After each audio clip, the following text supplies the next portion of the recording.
Welcome to Strung Out, the podcast that looks at life through the lens of an artist. Your host is the artist, writer, and musician, Martin Lawrence McCormack. Now here's Marty. Hey guys, I'm with Nic Nepomiachi, and he is known as DoctorStarcrumbs. And if you watched the last podcast, you'll get a little bit about his background and going out to Colorado, how that influenced him, and the various influences with some of the artists. I love the fact that you went all the way down to New Orleans to record, and because that's the place to do it. And we're talking about creativity and inserting the muse on this one. Do you have a lot of songs that are just waiting in the wings? You kind of gestured in the last interview at your phone, and I'm like, this is the kind of guy that probably has like 500 songs. I do, or like fragments. But that's kind of how I would say I work. Is I have I would say a deal with the muse, or just whatever it is that is sending you ideas. The Zen trickster at the end of time, the AI monolith. I don't know what it is, but whatever it is, I think when you as an artist get the idea, this could be a lyric or a phrase or a chord change, whatever it is, you just kind of sing it into your phone at that moment, and then label it. Oh, you always have to label it, or I always label it, and then I can come back and be like, all right, now I've got a little time. Can I turn that into a verse or a song, or what do I do with it? Or maybe I'm working on something else and I'm flipping through because I need something else, and I'm like, oh, this idea, they're in this other song. And so, let's see where I'm at. Yeah, the genius of the iPhone, really, when you think about it. It's amazing. I mean, it's opened up a world. I'm at 1,430 ideas. 1,430 fragments. I like how you described that. Yeah. Are they melodies or lyrics or both, or they're both? How do you get? I mean, are you the kind of guy that will say, "Oh, I've got a melody, boom, lyrics will come later"? No, I'm always lyrics first. Lyrics first. Always. Yeah. In the last interview, I asked if you're a writer, because you strike me as one of these people that, you have that writer sensibility. I think there's always a musical phrase in your lyrical sentence, and that whatever my first intuitive way of singing it, as it comes out, I'll try to follow whatever style of music that is. Right. Okay. So if something sounds, New Orleans-y or whatever, well, now that sounds right, or whatever, I'll follow that train down that road. Well, let's give a listen to you. We were talking on the last interview that you had some stuff, a demo that hasn't made it out yet, and so you're getting a strung out exclusive here with DoctorStarcrumbs. With this is rough vocals and. 1, 2, 3, 4. It was me and Osiris and Jesus and Buddha. And Elvis and Vishnu, you should have been there if you coulda. We're all chanting hymns and screaming hallelujah in our own native language, while speaking in tongues and singing our ancestors' passed down songs for Zeus.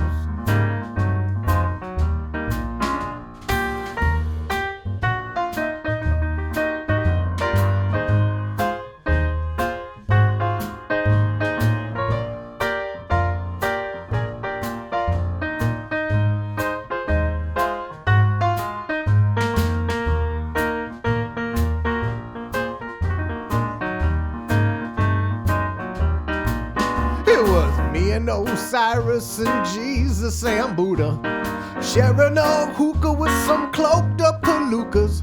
We're all chanting psalms and passing round doobies. Brazil's thrown on stage, Elvis points and yells boobies. Jesus rips the sax and a Buddha starts drumming. If I had only hit record, it'd be the second coming of me and Osiris and Jesus and Buddha and Zeus.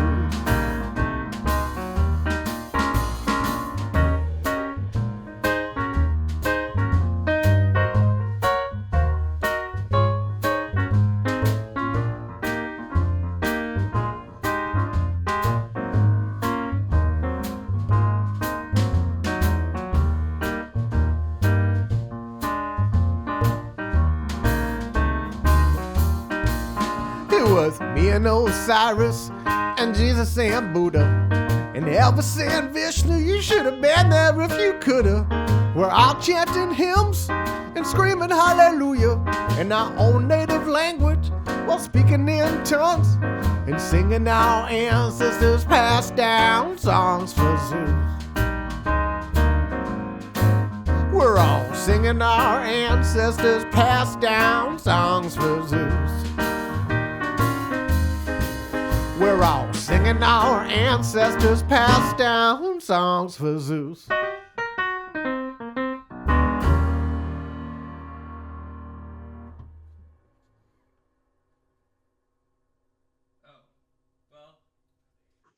Really cool. Thanks. Really cool. And one of the things going through my mind as I'm listening to it, you describe this as a demo. When do you feel like it's done? When I feel like there's a little, my keyboard player says he wants to fix a little something on that take. I probably need to redo my vocals, and then we got to add horns and then mix it. I feel like it's still a demo until it's mixed, at least. Yeah. You know? Yeah. I mean, it's, I guess. But I also have we were talking about my 1,400 ideas. I would say 200 of those maybe are full. What I like to do is be able to sing and play the song on guitar when I write it.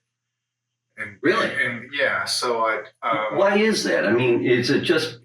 I would say just because then I have the chords in my, and then I can still change the style. That's something I learned from Matt, my drummer buddy, who's a producer, who it's just look, you write the song, and then we can decide, do we want this to be a Rolling Stones song, or do we want it to be So without any, there's just a million ways to record it. So you're saying bring me the rough. And that's also something from Rick Rubin I always heard, which is just you got to be able to sing and play your song all the way through on guitar, and then we can build it from there. And a lot of times I would do that on the country record.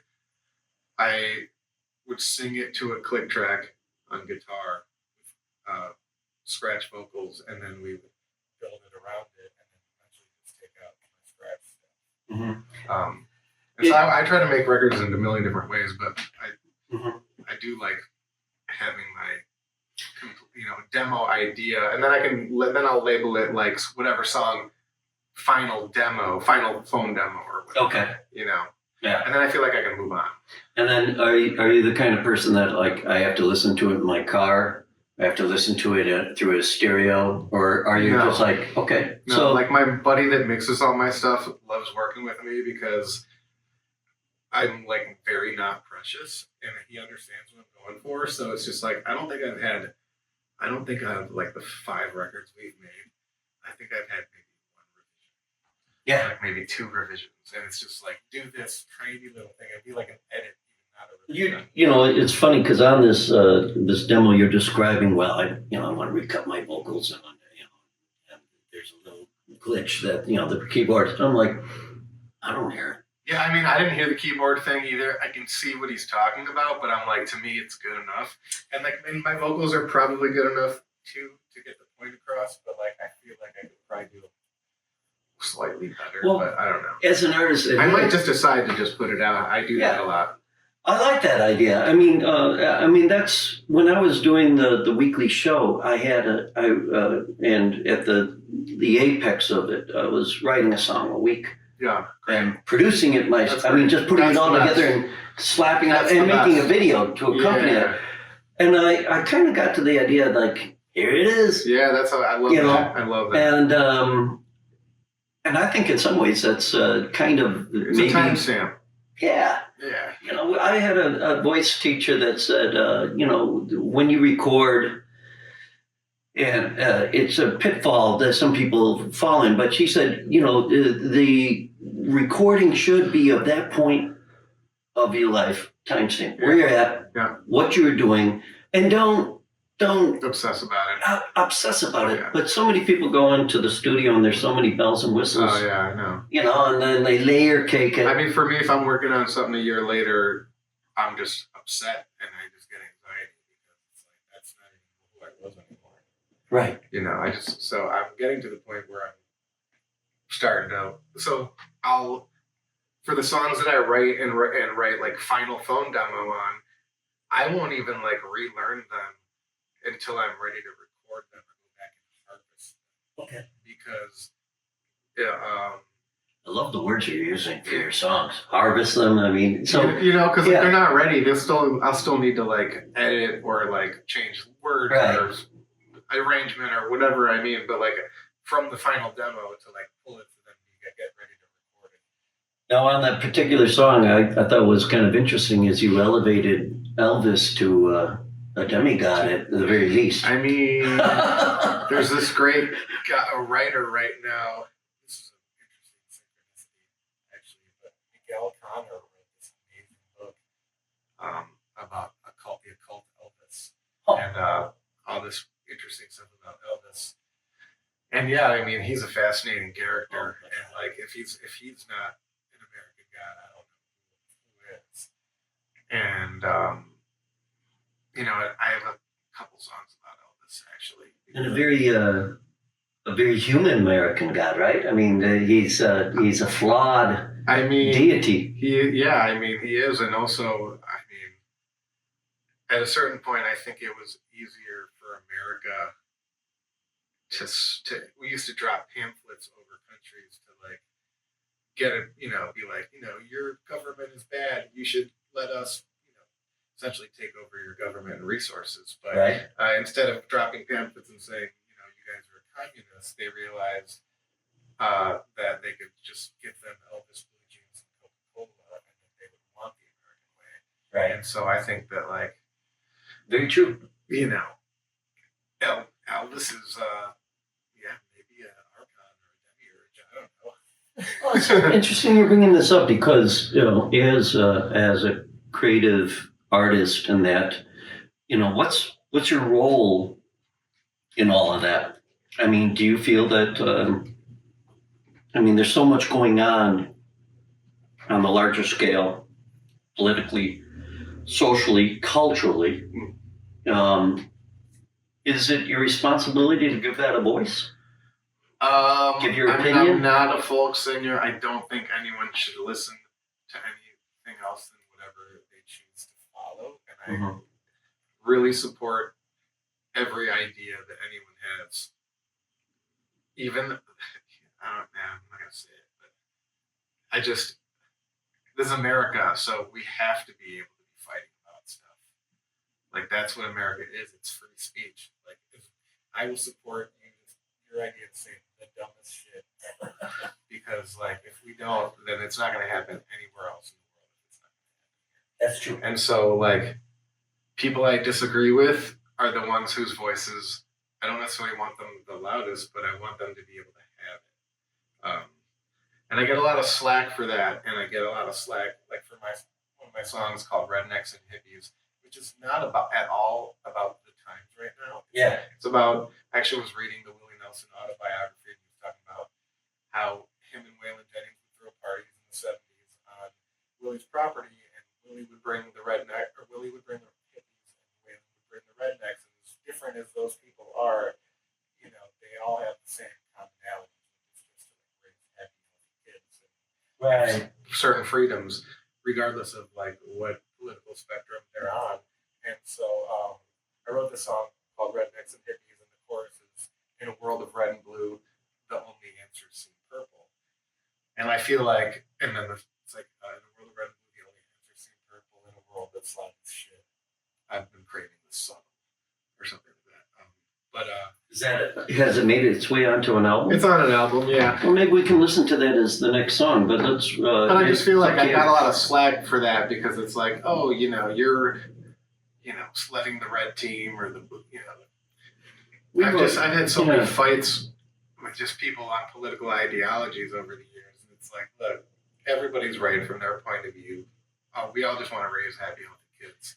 And I think there's two camps when it comes to, it's interesting you said it's like a folk singer, but, the idea that I have friends that are musicians that feel like, I'm going to tell you my opinion. Yeah.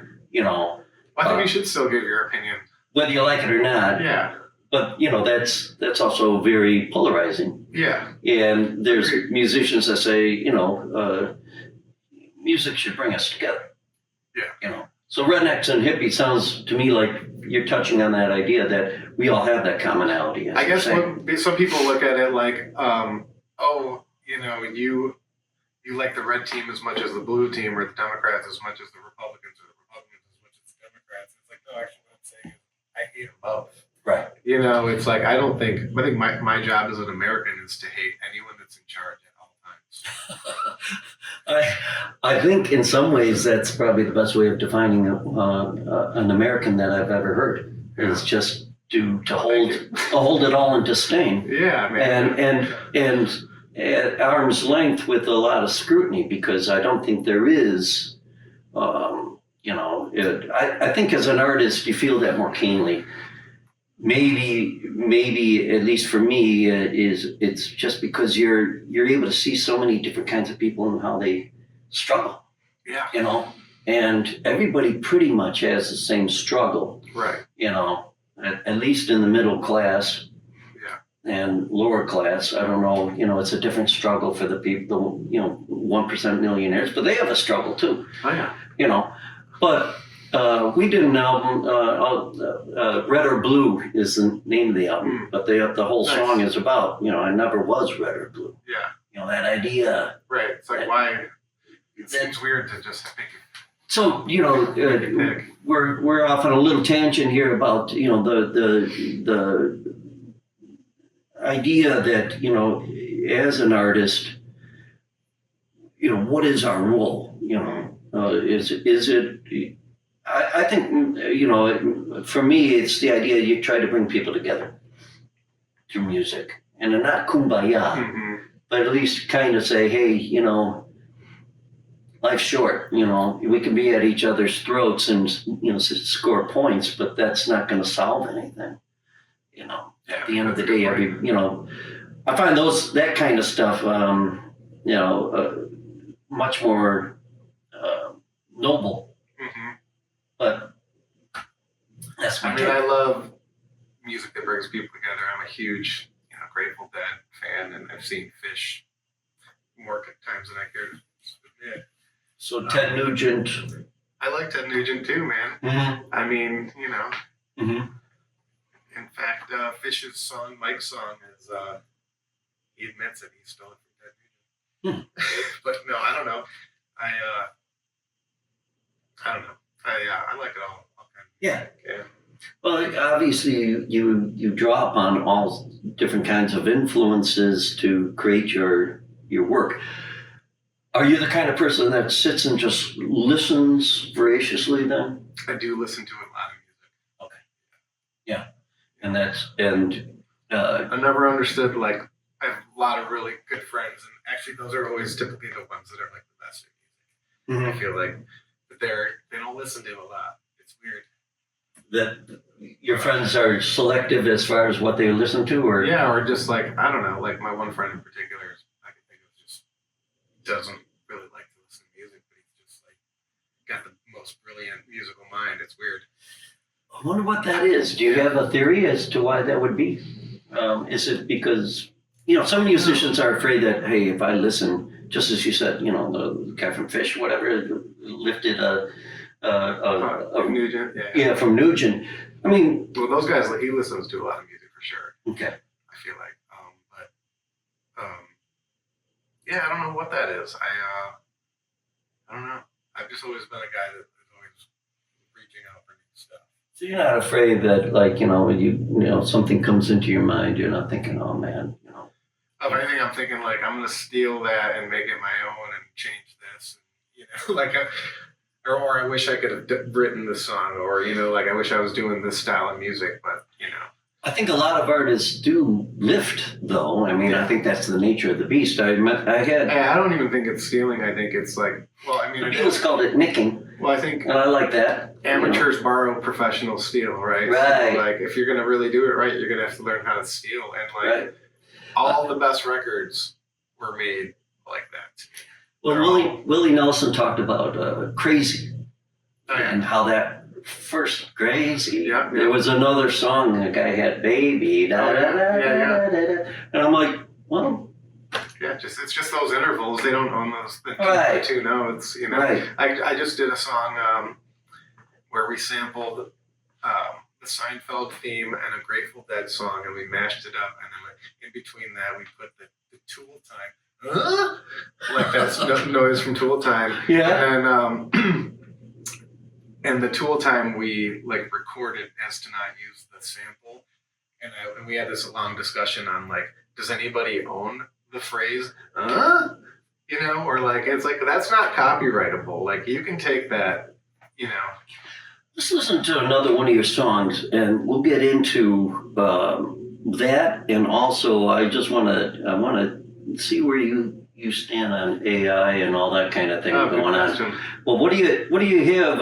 Why don't you give us something off one of your albums? Sure. And we'll give it a good listen.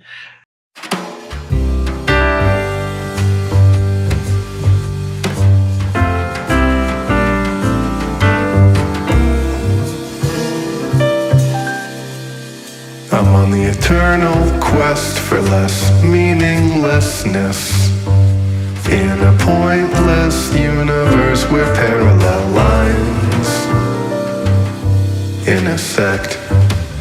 Free the line and seize the plight. I'm on the eternal quest to seize the plight and free the light. I'm on the eternal quest. Infinity's long, I guess. Give and take a few more or less. Try to live in a pseudosphere where parallel lines intersect.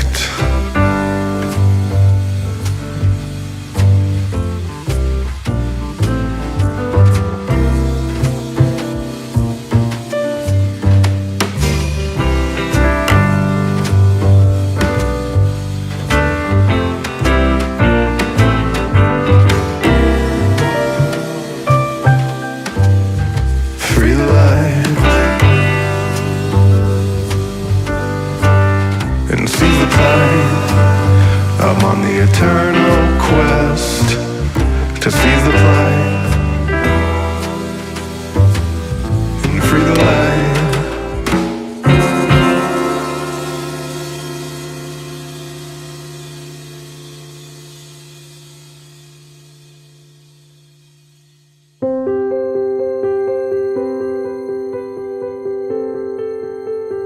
Hello, subscribers, and welcome to Inside Views of Marty Fine Art, where people are talking about their collected works by artist Martin L. McCormack, like this plein air watercolor titled River Bower, Donegal, Ireland, recently purchased by Cindy Roby. Our trip to Ireland was such a gift. Even more so is the forever reminder of the trip we had through Marty's painting, River Bower, Donegal. It is a beautiful rendition of a path we actually had the pleasure of walking. Marty masterfully captured the light through the trees, the gentle breeze, and the brilliance of the fall-colored leaves.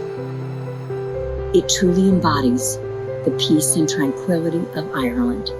We will remember it always, along with the friendships made and the memories that this unforgettable painting inspires. Thank you for supporting Marty Fine Art, Cindy. Additional originals and prints and merchandise of all of Marty's art can be purchased at martinmccormack.com. Awesome. We're with Nic Nepomiachi, aka DoctorStarcrumbs. And what was the name of that song? That was Free the Light. Free the Light. Are you doing the high vocal too? I am, yeah. I love that. Thanks. Artists do that. And you got a range. Oh, thanks. You know. Now that that, you know, you in the last interview you were saying, like, I'm still searching for my voice. I hear your voice. Okay, cool. I like that voice. Cool. You know, it's a very what's the right word for it? Draws me in. Okay, nice. Kind of confessional almost. Okay, cool. You know, it's not like you're kind of like almost. You know, again, this writer thing keeps coming into my mind with you. It's like you're almost reciting as much as you're singing, kind of your philosophy here. Totally. And I love on that you really have this jazz sensibility of that kind of so far and everything I've heard to some degree. There's a little bit of a jazz sensibility, you know, percolating through stuff. Does that resonate with you or no? But I haven't really heard people say that. But yeah, I think you're right. There is, you know, some jazziness to it. And just the way you're kind of, you know, you're pushing things. You're you know, just lyrically. I do a lot of like things where I'm writing in phrases, and so then, like that song when we had to chart it out, there's a lot of bars of 2 and stuff, and just things that carry over the beat where you can still hold your head like that, but like, do you are you a fan of Jeff Tweedy or? Yeah, I think he's great. Yeah, I love his, like, honestly, just like his output and his mentality on like songwriting. Yeah, you know, mostly. Yeah, I'm a fan as well. I think Glenn and Nels are ridiculous. Mm-hmm. Yeah. So I think I hear just a little bit of you know, his approach on that one, and that song also makes me want to listen like to a 10-minute version of it. Oh, cool! Because it could just on for sure. Take off into the ether. Yeah. You know, and I guess you know, it sounds like you have a stand-up on there. Yeah. And just the you know, the lazy swish of the drums. I mean, it's one of those things where you feel like 3 a.m. at a club. So that song was speaking of like how a song can change. I think I was like watching the original idea. I was watching some YouTube on math, and it was they were talking about this weird geometrical shape called the Romanian pseudosphere or something, or maybe saying it wrong, Romanian pseudosphere. Or Yeah. The guy with whatever the guy's name is, Romanian or something. Okay. So his pseudosphere, which is this shape where parallel lines intersect, and so, you know, parallel lines intersect. Like you think, well, how can that be? But it actually is mathematically possible. And Infinity? well, yeah, that's kind of what it is. So that's what that song is kind of about. Is that, and the original version was like way different. I think I was even saying like, meet me at the bottom of a Romanian pseudosphere. It's a place where it just didn't work at all. Right. But I was like, oh man, I got to rework this idea. I'm like, you can't sing Romanian pseudosphere. So I'm like, how can I still write about the shape without saying the shape? Well, so that was a fun little challenge. This has that made its way onto an album? Yeah, that's on an album. What album is that? That one's on Starcrumbs self-titled. Okay. Yeah. So it closes the record. Worth getting just to hear that, and people can get your stuff on Spotify and or Apple or YouTube or just Starcrumbs. I wanted to ask you, you know, are you afraid of AI? I love it. You love it. Well, I am afraid of it, but I love it. Okay. You know. So what frightens you about it? Well, I mean, like, you know, as long as we all get universal basic income and can focus on art, I'm not afraid of it. If it takes away everybody's job, but if it does, if we're all like screwed and then, you know, they kill us all because they don't need us anymore and we're just useless eaters, then like I'm afraid of it. And like I heed, you know, John Connor's warning from Terminator. However, I'm at this place in my life right now where like, it's really fun to work with it. Like I just spent all week kind of learning how to make AI videos. Yeah. And then like piece editing them together, and I made a really funny little video. And I just had the best time doing it. Right. And so as an artist, I think it's really cool. You know, you still have to write the prompts. You still have to be a writer. Like, and then how else can I make a movie or a video and spend $20 doing it. It's interesting you're saying this, and I love the fact that you brought up universal basic income, because it's almost kind of like it has to go that route or else. Yeah. But I think what the logical conclusion is that if there's going to be an artisan class, Hopefully. I mean, it may be. I do hope that there is. But there might be a gazillion artisans. Well, that would be great. Right? Like, that's what we want, is an artisan renaissance, and if we're all, that's the cool one, where if we all don't have to worry about, our food, well, then could we be making some cool art? That's true. That's and it's also, a utopian kind of feeling, isn't it? I don't know, like, how big you are on, like, the Prometheus, like, myth or whatever, but, like, bringing light to the world, and like through fire can kill and be used to burn the whole world down, or you can use it to heat your home and cook your food. So like, how do we want to embrace technology now for the better? I love that. I love that analogy. I mean, it is like Prometheus, but Prometheus was kind of a nice guy. The people that are bringing AI are not necessarily. Right, they're the Olympians. Right. I mean, so yeah. There's that sense of profit, and right now it's the soup du jour and the bubble that we can be on.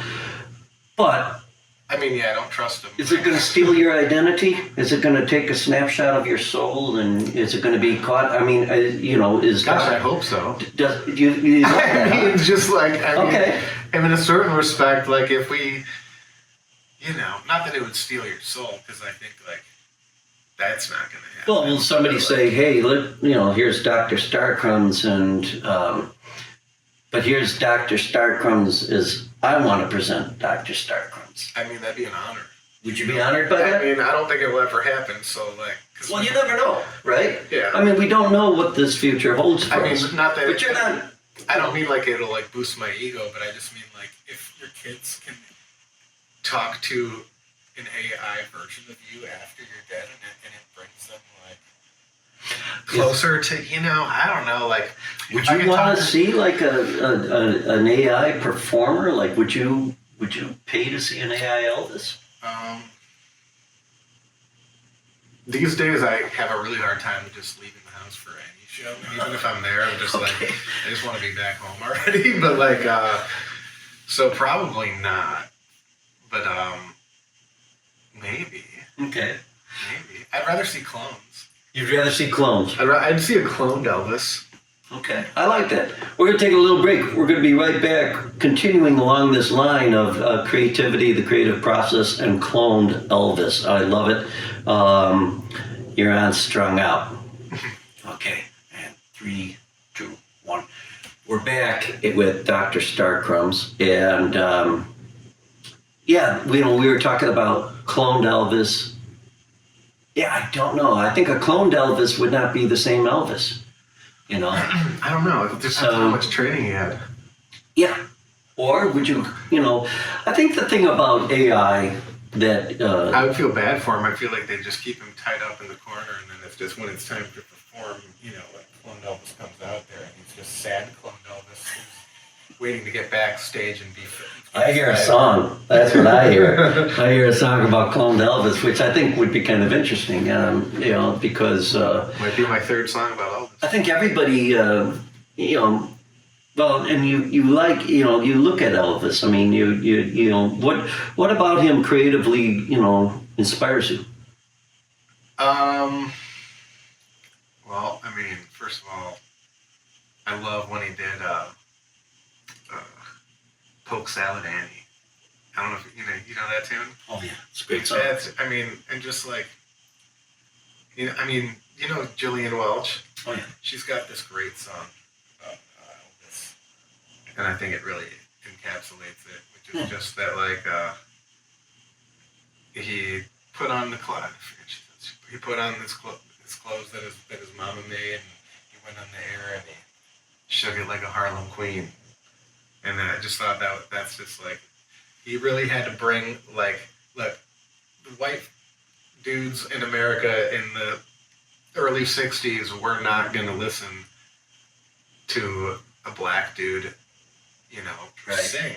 But they were going to listen to a white dude dance like a black girl. Right. And like, if that's just a little wedge into getting us closer to where you need to be, then like Elvis did his job. Yeah. I mean, that's interesting. You know, towards, you know, as much as it was like co-opting black music, I feel like, you know, I don't know. Maybe I'm wrong. I don't know. Well, you know, it's an interesting thought. I don't think, I don't know if, I mean, Elvis co-opted black music in the sense that he consciously... Not like Manhattan Transfer or anything. Right. You know, I mean, I think he grew up in that environment, and I think he genuinely... No, he loved it. Yeah, of course. I mean, and he, you know, but it did help all the other black musicians. Of course. You know? Yeah. I mean, more so than like... ushered in a wave. Yeah, but like the Rolling Stones, it could be argued, they co-opted black blues, and you know, they certainly give credit where credit is due, but there's a little bit of a difference. Elvis lived it, I think. You know what I mean?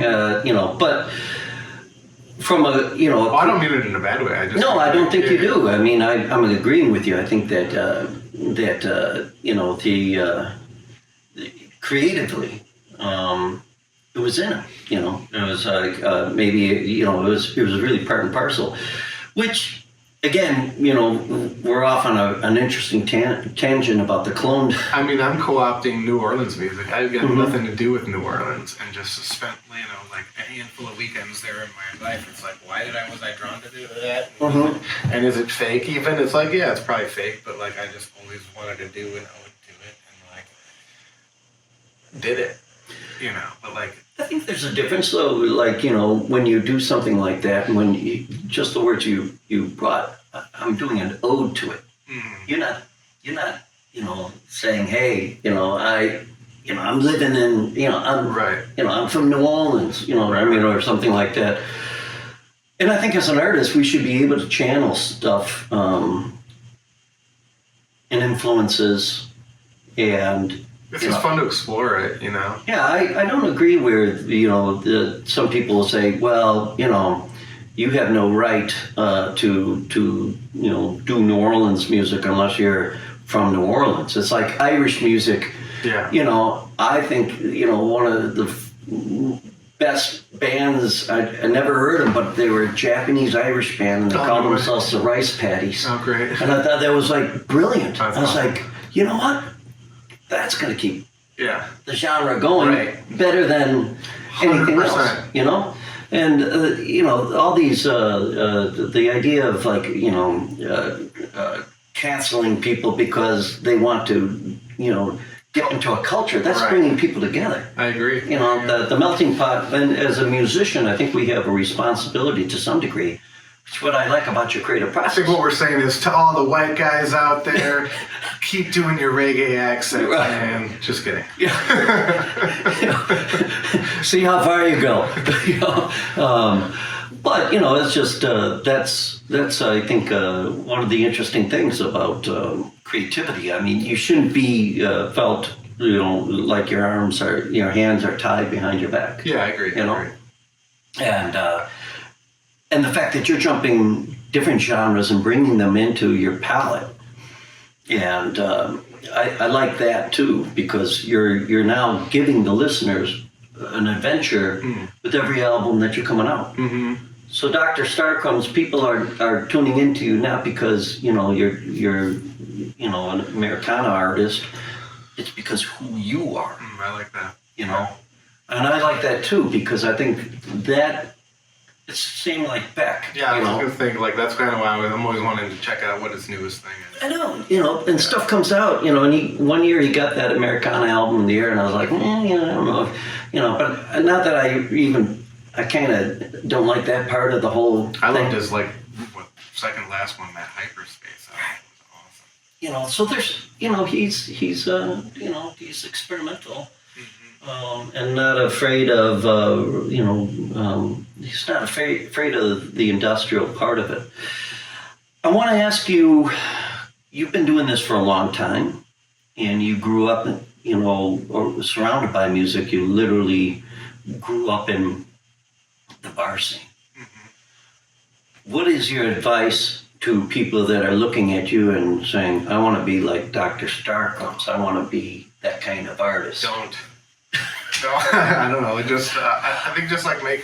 What's your rules of the road? I mean, if somebody was here right now and saying, hey, Nic, I really want to know, how do I do this? How do I do what you're doing without going insane? I remember when I was in college and I was in like a funk band. I was 19, and I had somebody actually like took our record and like made vinyl copies and sold it. And we didn't get paid. It was like some weird backdoor deal. And then, but right around that same time, the guy that was singing in one of the bands was like, made something that struck a chord with me, which was just like, you can't, like this idea of a starving artist is like impossible, and so make sure you're never starving as an artist, because if you're starving, you're never going to be able to create art. And so I was always of that mindset that like, you kind of, do what you have to do what you want to do. Mm-hmm. And so I've always just kind of had a job or, something where I could mindlessly think about music. Isn't the starving artist what society wants to put on us? I think that's probably a psyop, right? Right. I mean, yeah, the industry, which, the industry with a capital I wants you and I to be miserable. I would say what a lot of people that first start out do, and I did this probably 20 times, where it's just like, I'm in this band, we're going to make this demo, and then it's going to do well or whatever, and you put all this effort into this one thing, and it's just like, you could have put, not as much effort into it, and then made way more, and then just not let it ride on that. And then also just like, it's cool to just have it, and then like, it doesn't need to go anywhere. Right. I think that's so important that we're just like, I think actually my most depressing days are the days that I put something out.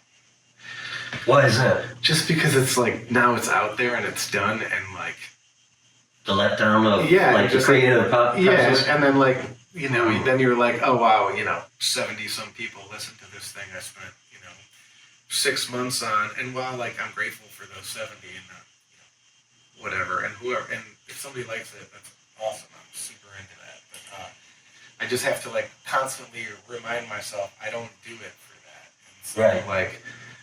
And so, right. So like I said, I think every moment from the moment of writing is just increasingly more painful as an artist.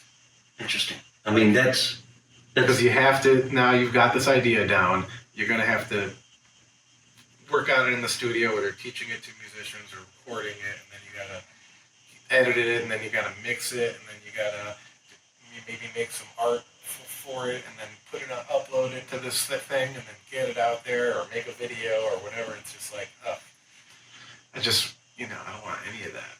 I just, But it's hard. But you have to do it. And it's painful. Yeah. You have to do it. Yeah, it's the only way. It's part of the process of if you were a visual artist, you got to put the paint to the canvas. Do it.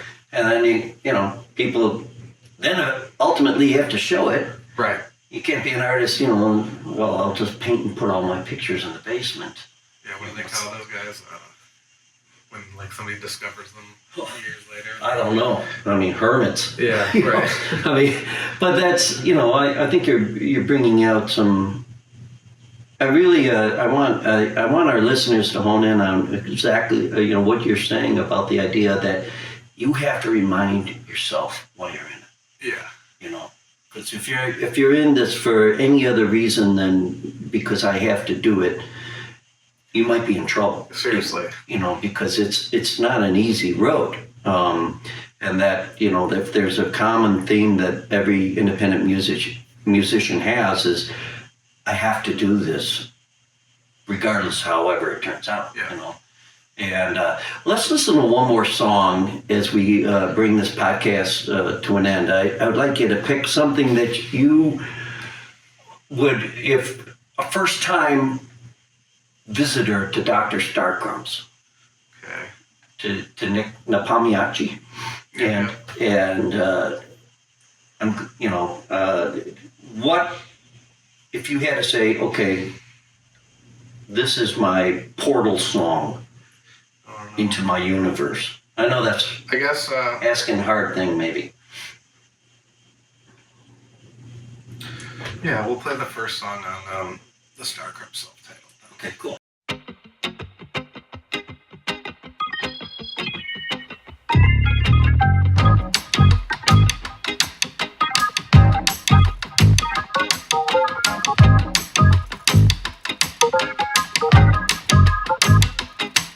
My inner space went out on a luncheon, so I doubled down in my spiritual pension. And just when I was starting to feel fenced in, I dipped my toes in another dimension.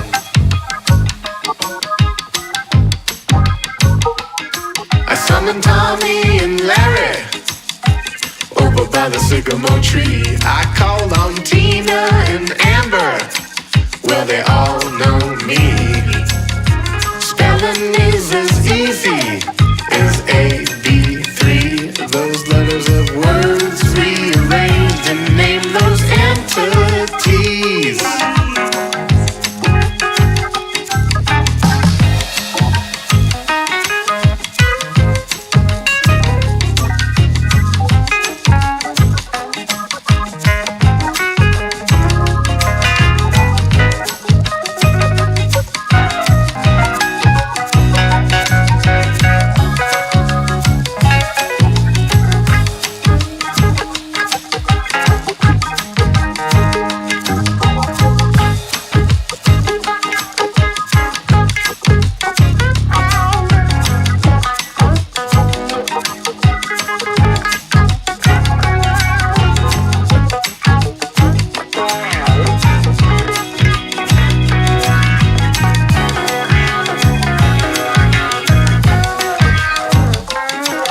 The sacred cow of sunrise waits in an ancient cantina. I can't put into words, no, all the things that I've seen. Sunset lights her shower in the form of a bath. While the wizard kicks his feet up, he does the math and has a laugh. He does the math and has a laugh.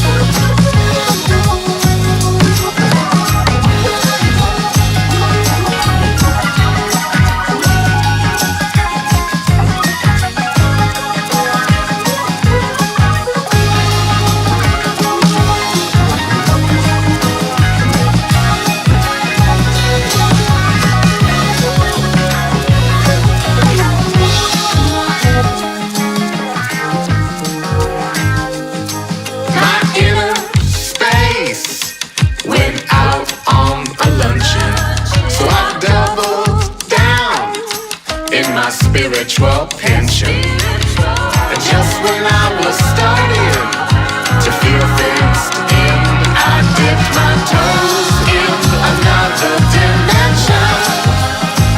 I put my gold in my spiritual pension.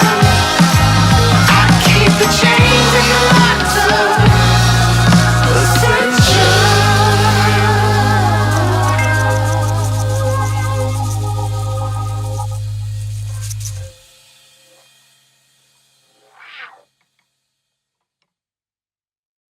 Yeah, I don't know if it encapsulates, like what you were saying, you know, puts it all in one fun, but I think I definitely like Uh-huh. to sing, you know, throw some esoteric hints in there and tunes and breadcrumbs, and that everyone has some, I guess. you're a really good writer. I mean, the way you put together your lyrics, I think you kind of invite the listener in. I mean, it's the kind of song that I would want to I'm sure if I keep playing it back, I'm going to keep finding some little nugget or something going, oh, wow, cool. And you're also a very good arranger, because you have this nice, there's a little bit of that New Orleans kind of vibe in that, which is a great vehicle for getting across the song. And are those the backing vocals yours? That was Charlie and his wife. Okay, Yeah, Casey. sounds great. Yeah, It sounds great. They crushed it on that. I think, anybody listening to this, I hope, you dive into the rest of Dr. Starcrumbs' stuff, because you're just going to go off on a great journey. And you're one of these artists that I can honestly say you deserve to have, 500,000 listeners listening to you all the time, because, not only the thought process, but the quality that's coming out of this thing. Oh, thanks. So I hope you're not that artist hermit that's, Well, I mean, I'm putting it out there. I just can't put any effort into promoting it because it's just so much work. It's just that you could be doing writing and recording. promotion is it's a nightmare. Yeah. And it's that is the game. So it's like, I was just gonna say therein lies there be monsters, right? Yeah. The slippery slope of this whole business. And you're right. I really like where we've gone, because just to kind of wrap things up, if I could say, your approach is get as much done, as much as you can, as good as you can. yeah. And don't be too precious about it. Don't be too precious about it. And if they discover you, great, but they will discover you eventually. And I think that's kind of a nice way to put it out there. Yeah, or at least your family and friends will get to know who you are, Well, and this will be an amazing legacy, but eventually people will discover it. I mean, that's kind of thing. Well, that's hopeful. But, Yeah. It's. I appreciate it. I think that's if we don't have that hope, to some degree, it's just kind of like if a tree falls in the forest kind of thing. I mean, I think, one way or another, it'll be found. Yeah. Maybe this is one small step to see us thank talking you. on this podcast. I appreciate that. I want to salute your artistry. I want to salute the fact that you're making a calling. You're answering this calling. And as I always like to say, if you're going into this, it's like being a priest. It's the vow of poverty, chastity, and obedience. and that's the truth. I mean, when you look at it, you're kind of like, oh man, he's right. But but don't, listeners and viewers, this is meant to inspire you to if you feel it after listening to us talk about this, then you're on the right path. I think that's the best, And again, thank you so much, man. Thank you for coming. And thanks, Mark. We're going to have another artist from Nic's suggestion. Oh, cool. That's how this game goes. And so, it continues. Cool. And we keep uncovering more and more fantastic independent artists. Get out there and see them. Listen to their stuff. And please give these artists feedback. Everybody, We want to hear from you. Definitely. So that's it. Until next time, take care. Bye-bye. Thanks, Martin. All right. You're welcome. Thank you for listening. For more information about this show or a transcript, visit martinmccormack.com. While there, sign up for our newsletter. See you next time on Strung Out.